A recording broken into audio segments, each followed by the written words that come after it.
El día de hoy vamos a conversar sobre hipertensión pulmonar, que por supuesto es un tema que personalmente me apasiona y es grato para mí conversar con ustedes sobre este tema. Entonces, espero que sea un diálogo abierto para ustedes en todas las discusiones y preguntas, por supuesto, para generar un espacio académico enriquecido. Entonces, por supuesto, vamos a hablar de la definición revisada y actualizada de hipertensión pulmonar y un enfoque en su tratamiento. Quise aproximarlo de forma diferente, entonces quiero hacer especial énfasis en el diagnóstico temprano, dado que se ha descrito un retraso de más de 2 años en el diagnóstico de hipertensión pulmonar y esto, por supuesto, aumenta una carga sustancial en la enfermedad que era potencialmente reversible y curable en un diagnóstico temprano. Esto, por ende, en un inicio temprano de estrategias de tratamiento enfocadas e individualizadas en fenotipos diferentes de la enfermedad, que quizás la enfermedad fenotipada es el futuro de la medicina. Y terminaremos entonces cuando, desde el ámbito ambulatorio, debemos remitir a nuestros pacientes para una discusión multidisciplinaria en un centro de expertos. Porque, por supuesto, estos pacientes con hipertensión pulmonar son patologías muy complejas, son pacientes muy comórbidos con alto riesgo de complicaciones y mortalidad temprana. De tal forma que el inicio temprano del tratamiento cambia dramáticamente el pronóstico de nuestros pacientes. Entonces, tenemos una clasificación clínica de hipertensión pulmonar en 5 grupos clínicos que están agrupados de acuerdo a sus características fenotípicas que denotan factores fisiopatológicos comunes y homogéneos en cada uno de estos grupos. Empezamos con el primer grupo, que es el grupo de la hipertensión arterial pulmonar. Este fisiopatológicamente, como lo vemos en la gráfica, tiene unas características en las que hay una remodelación fibromuscular en el endotelio, con malformaciones o características anatómicas plexiformes en el endotelio capilar pulmonar, que genera un aumento dramático de la presión de la arteria pulmonar. Esta es una hipertensión precapilar aislada, que agrupa una serie de enfermedades con estas características fisiopatológicas comunes. Es un sustrato genético que predispone a la formación de esto, con cambios moleculares que pueden ser desencadenados por unas entidades posteriores. De tal forma que en este grupo entendemos la hipertensión arterial idiopática, la familiar, la asociada con enfermedades autoinmunes tales como la esclerosis sistémica, otras enfermedades asociadas como la infección por el VIH, enfermedad hepática avanzada, por supuesto que encierra este grupo de enfermedades. Este grupo es especialmente importante porque es el grupo susceptible a ser tratado con terapia vasodilatadora en una estrategia de escalamiento para disminuir el riesgo de mortalidad por esta enfermedad que vamos a ver más adelante. El segundo grupo es el grupo más frecuente, más prevalente, y vemos una prevalencia estimada desde el 50 al 70%, y esto corresponde entonces a la hipertensión pulmonar asociada a enfermedad cardíaca izquierda. Es decir, es una hipertensión venosa capilar, en el que hay un aumento de la presión de cuña capilar que implica una sobrecarga de presión que inicia de forma primaria en el corazón izquierdo, y esto, por supuesto, por aumento de la carga retrógrada, genera aumento de la presión capilar venosa. Por ende, es una hipertensión, a diferencia del grupo anterior, postcapilar, y esta es la característica común en esta enfermedad. Fíjense ustedes la prevalencia elevada en este grupo de enfermedades, y desafortunadamente la estrategia de tratamiento no está dirigida primariamente a la circulación capilar venosa, está dirigida al tratamiento de la falla cardíaca izquierda, y la terapia vasodilatadora no ha tenido desenlaces clínicos importantes. No ha tenido desenlaces clínicos importantes, y la terapia vasodilatadora solo se ha limitado a un grupo de pacientes con enfermedad cardíaca muy avanzada, en el que definitivamente decidimos en un grupo de expertos paliar los síntomas. En el tercer grupo, por ende, que corresponde muy bien al grupo de neumología, tenemos las enfermedades pulmonares avanzadas, en el que hay un daño epitelial y capilar que denota una hipertensión combinada. Esta hipertensión pulmonar es principalmente importante en enfermedades pulmonares avanzadas como la enfermedad pulmonar obstructiva crónica avanzada y la enfermedad intersticial. Y en este grupo de pacientes aún no tenemos terapias vasodilatadoras dirigidas a la hipertensión pulmonar. En el siguiente grupo tenemos un grupo importante que es blanco terapéutico en el diagnóstico temprano. Con esto enrolamos a todos los pacientes con hipertensión pulmonar tromboembólica crónica. Y este grupo ha conferido una importancia en los últimos años porque el diagnóstico de esta enfermedad nos permite ser curable. Es decir, tenemos estrategias de revascularización como la endarterectomía en estos pacientes, que por supuesto resuelve el aumento de la poscarga del ventrículo derecho que ha generado esta hipertensión pulmonar como una obstrucción mecánica del tracto de salida del ventrículo derecho. La endarterectomía, por ende, es el tratamiento que resuelve la hipertensión pulmonar tromboembólica y adicionalmente a esto tenemos otras estrategias para los pacientes que no son candidatos a esta terapia, tales como la angioplastia con balón y tenemos terapias vasodilatadoras dirigidas para esta enfermedad como el riociguat. Por ende, este grupo es fundamental en el diagnóstico temprano y la sospecha de esta hipertensión pulmonar con disnea no explicada en pacientes que puedan o no tener el antecedente de enfermedad tromboembólica venosa previa es fundamental. Y para completar esta parte tenemos el último grupo. Este último grupo, como todo en la medicina, denota todas estas enfermedades en las que no hemos podido caracterizar con detalle o con certeza el mecanismo fisiopatológico que enrolla estas enfermedades. Y allí tenemos enfermedades como la anemia de células falciformes que genera hipertensión pulmonar y otras enfermedades, por supuesto, que no tienen un patrón puntual en estas como la sarcoidosis, pero que generan hipertensión pulmonar combinada. Estas, por supuesto, no son susceptibles a tratamiento vasodilatador porque debemos resolver la causa primaria que desarrolló la hipertensión pulmonar. Entonces, una vez hemos entendido estas entidades clínicas en estos 5 grupos, pues debemos entender cómo sospechar y diagnosticar la hipertensión pulmonar. Y la ecocardiografía transtorácica es el primer paso para sospechar la hipertensión pulmonar a través de unos signos indirectos que nos permiten sospechar la hipertensión pulmonar. La ecocardiografía transtorácica juega un papel fundamental en la sospecha y en el diagnóstico inicial y tenemos entonces que el factor más importante que debemos revisar en el reporte del ecocardiograma es la velocidad de regurgitación tricuspidia.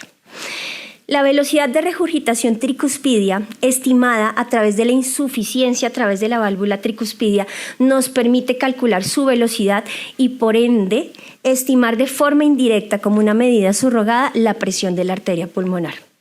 Conocemos entonces que una velocidad de regurgitación tricuspidia mayor o igual a 2.8 nos permite estimar un aproximado de una presión en la arteria pulmonar mayor o igual a 35 milímetros. No obstante, la velocidad de regurgitación tricuspidia tiene algunas limitaciones propias de la ecocardiografía transtorácica. Y es que en pacientes con una ventana acústica subóptima, por ejemplo, pacientes con un aumento en el diámetro anterior y posterior del tórax, en pacientes, por ejemplo, con enfermedad pulmonar obstructiva crónica o en pacientes con obesidad significativa, esta ventana acústica es limitada y no nos permite estimar con precisión esta velocidad de regurgitación tricuspidia. Es la primera limitación en cuanto a la ecocardiografía torácica como primera forma de sospechar la hipertensión pulmonar a través de la velocidad de regurgitación tricuspidia. Y la segunda limitación más importante es que no tenemos forma de tener una estimación de la presión en cuña de la arteria pulmonar. Y si no tenemos una forma de estimar esta presión en cuña de la arteria pulmonar, no podemos delimitar clínica ni hemodinámicamente la hipertensión pulmonar frente a la cual estamos. Es decir, no podemos determinar con la ecocardiografía exactamente en qué grupo de hipertensión pulmonar estamos. Entonces, esta velocidad de regurgitación tricuspidia, si bien nos infiere la primera sospecha diagnóstica de hipertensión pulmonar, teniendo como valor importante mayor o igual a 2.8, tiene, además de estas limitaciones, un valor predictivo negativo que debemos considerar. Entonces, nosotros en nuestra mente tenemos que si el paciente tiene insuficiencia tricuspidia, sospechamos hipertensión pulmonar. Pero nos preocupa aquellos pacientes a los que no les podemos calcular la velocidad de regurgitación tricuspidia, ya sea por las limitaciones previas que mencionamos o porque definitivamente no tienen dilatación del anillo de la tricúspide y no tienen esa insuficiencia tricuspidia. Nos preguntamos entonces, y estas son preguntas recientes en los últimos años, si no tienen esa insuficiencia tricuspidia y yo no tengo este valor porque no se logró calcular, porque no tengo este chorro de ingurgitación, ¿podría tener hipertensión pulmonar? Y la respuesta es sí. Hay un subgrupo de pacientes que, a pesar de no tener esa insuficiencia tricuspidia, pueden tener hipertensión pulmonar, y esto lo refleja muy bien este estudio. Esto es un grupo de pacientes en un registro clínico en el que se incluyeron más de 1,000 pacientes a los que se les realizó ecocardiograma transtorácico en los 2 días posteriores al cateterismo cardíaco derecho y buscó determinar si en los pacientes en los que no se les encontró ese jet de regurgitación en la velocidad de regurgitación tricuspidia podrían tener hipertensión pulmonar, y la respuesta es sí. Entonces, fíjense en esta gráfica cómo los pacientes, excúsenme, gracias. Fíjense en esta gráfica en los pacientes a los que no se les logró calcular la velocidad de regurgitación tricuspidia, ya sea por limitaciones en la ventana o porque no tenían ese chorro de insuficiencia, se encontró en el cateterismo cardíaco derecho un aumento en la presión en la arteria pulmonar que incluso en ese momento era mayor o igual a 25 milímetros de mercurio. Y esto resultó en el 47% de los pacientes. De tal forma que podemos concluir que en alrededor de 1/3 de los pacientes que no tienen ese jet de regurgitación tricuspidia podrían tener hipertensión pulmonar. De tal forma que la ausencia de velocidad de regurgitación tricuspidia nos arroja un valor predictivo negativo de tan solo 53%. O sea, tenemos la primera conclusión es que debemos sospechar hipertensión pulmonar cuando tenemos un aumento de la velocidad de regurgitación tricuspidia mayor a 2.8, pero el segundo mensaje importante es que si bien no tenemos ese valor, y nuestra sospecha clínica sigue siendo importante en hipertensión pulmonar, y ya vamos a mencionar en qué situaciones clínicas la sospechamos, pues debemos seguir buscándola.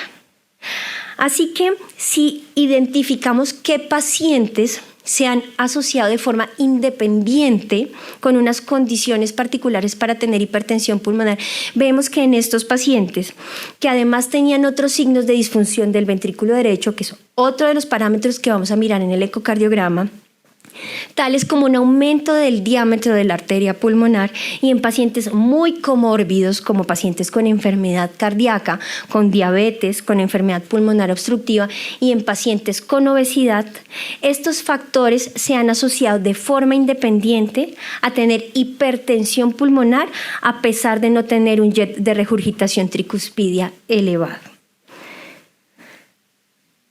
Así que debemos entender que el único parámetro que debemos evaluar en la ecocardiografía transtorácica no es la velocidad de regurgitación tricuspidia.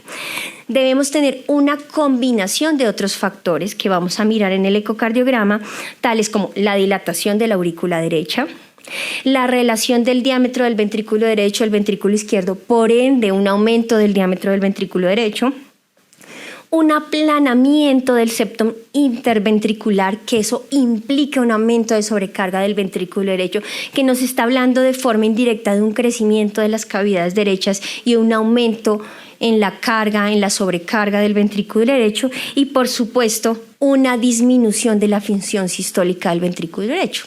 Y este factor es fundamentalmente importante porque en los reportes de ecocardiografía nos mencionan otros factores adicionales como el aumento de la tensión de las paredes del ventrículo derecho y el abombamiento del septum interventricular, que nos deben hacer pensar adicional al BRT en parámetros que nos indican hipertensión pulmonar. No obstante, a pesar de que la primera sospecha de hipertensión pulmonar con una probabilidad alta o intermedia para hipertensión pulmonar, de acuerdo a la combinación de estos parámetros, la tenemos con el ecocardiograma, no es sino hasta el cateterismo cardíaco derecho, con el cual confirmamos la presencia de hipertensión pulmonar.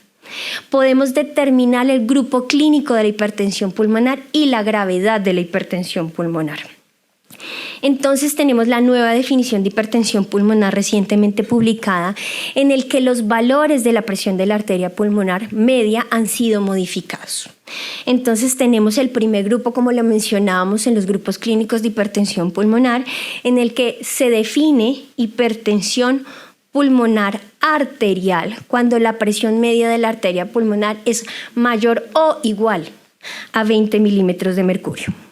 Y se ha modificado el siguiente valor, que es la resistencia vascular pulmonar. La resistencia vascular pulmonar, además de sumar un factor adicional en el diagnóstico de la hipertensión pulmonar, nos habla de gravedad de la hipertensión pulmonar. A mayor valor de la resistencia vascular pulmonar, mayor severidad o gravedad de la hipertensión pulmonar. Y por ende, el factor que mencionábamos previamente, que nos permite clasificar la hipertensión pulmonar de acuerdo a su etiología, es la presión en cuña de la arteria pulmonar. Entonces, recordemos que la hipertensión a razón de enfermedad cardíaca izquierda es una hipertensión postcapilar aislada. Eso implica inmediatamente que la etiología es falla cardíaca izquierda. Pero si tenemos una hipertensión, una presión en cuña menor o igual a 15, la hipertensión es precapilar. Y la clasificamos entonces en el grupo de hipertensión arterial pulmonar susceptible a tratamiento vasodilatador. Y tenemos un último grupo de hipertensión pulmonar en aquellos pacientes que presentan una disnea con el ejercicio, estudiada y no explicada por otras causas, en el que vemos que en reposo no tienen hipertensión pulmonar, pero pueden desarrollar hipertensión pulmonar con el ejercicio. Y esto se refleja en un patrón hemodinámico en el que hay una alteración vascular pulmonar en una respuesta normal en ejercicio. Y esta es una última clasificación adicionada en las últimas guías, en el que vemos un aumento significativo desproporcional de la presión media de la arteria pulmonar frente al gasto cardíaco. Y esto se ha denominado hipertensión pulmonar inducida por el ejercicio. Entonces, quisiera mencionarles adicionalmente cuál fue la razón por la cual en los últimos lineamientos internacionales se cambiaron los puntos de corte para el diagnóstico de la hipertensión arterial pulmonar. Antes teníamos que la presión media de la arteria pulmonar mayor o igual a 25 era diagnóstico de hipertensión pulmonar, adicional a una resistencia vascular pulmonar mayor o igual a 3 unidades UTS. Esto se modificó y este punto de corte bajó, como les mencioné, a una presión media de la arteria pulmonar de 20 y una resistencia vascular pulmonar de 2 unidades UTS. Esto corresponde a un afán en el diagnóstico temprano y oportuno de la hipertensión pulmonar.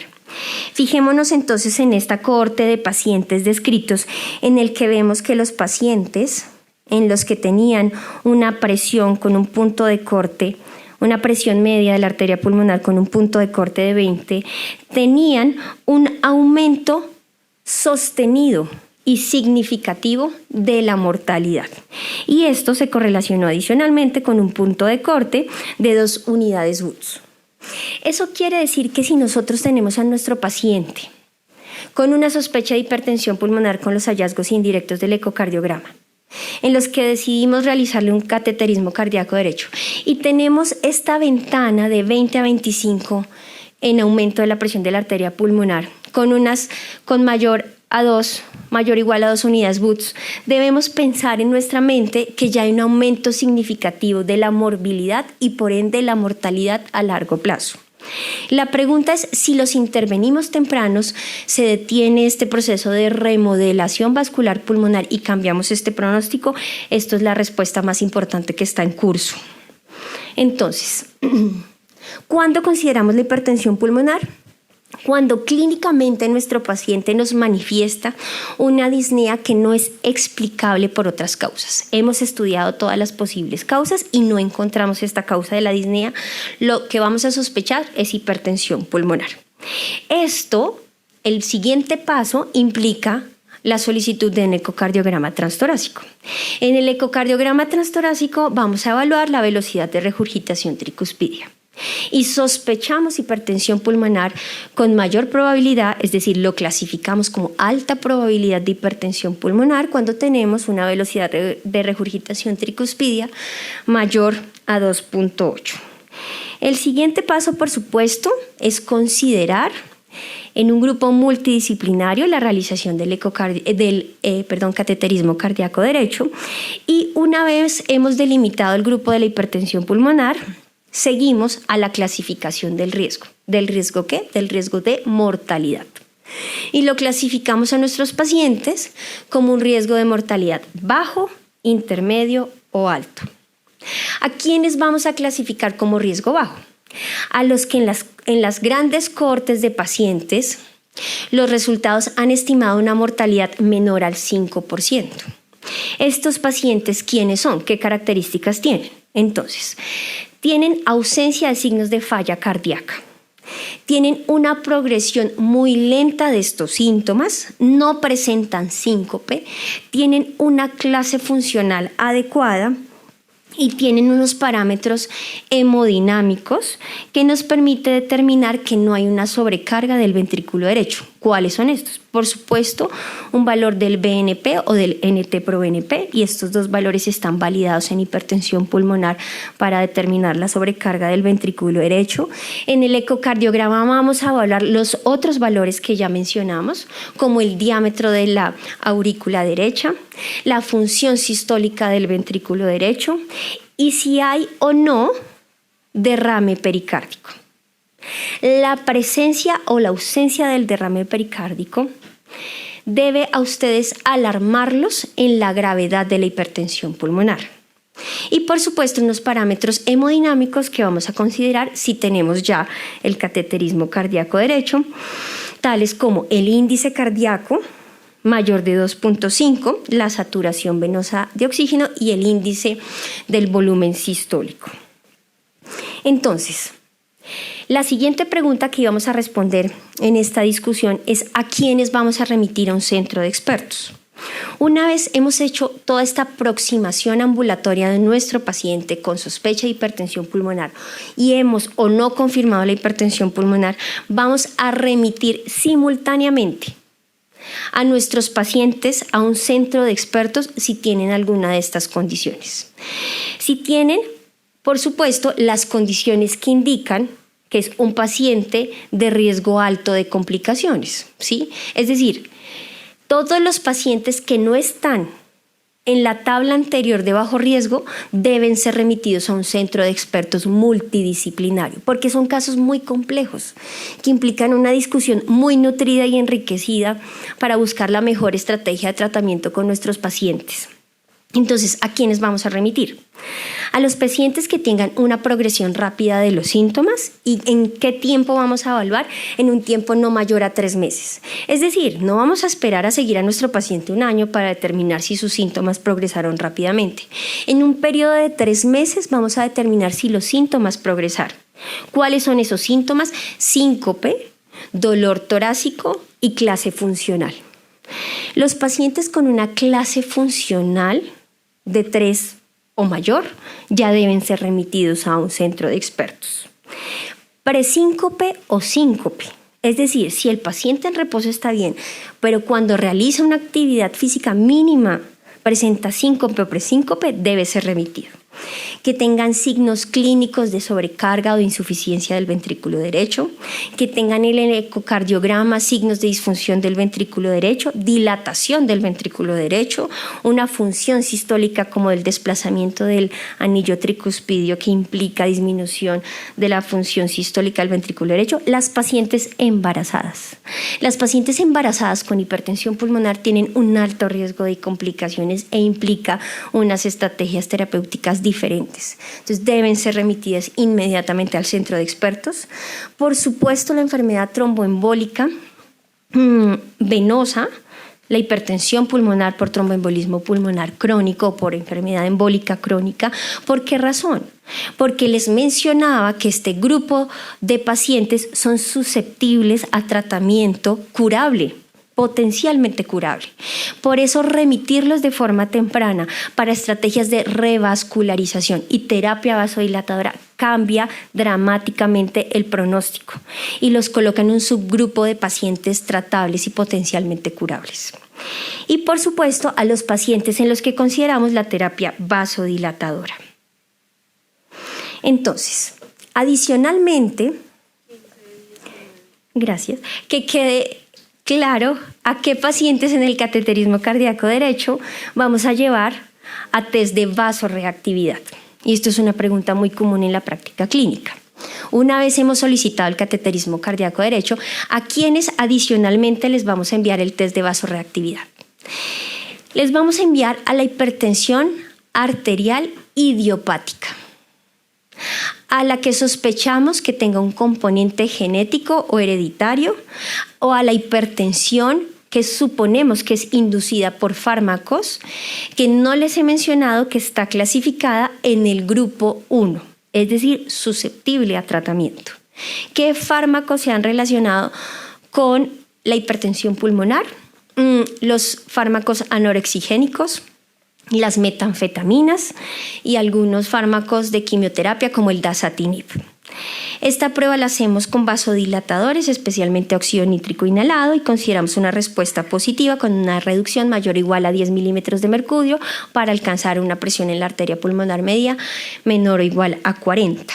¿Por qué es importante el test de vasorreactividad? Porque nos permite clasificar a los pacientes como respondedores y son susceptibles a recibir terapia vasodilatadora con antagonistas de los canales de calcio, es decir, nifedipino o amlodipino, a dosis ajustadas que esperamos que sean altas, pero en un perfil de eficacia y de efectos adversos equilibrado.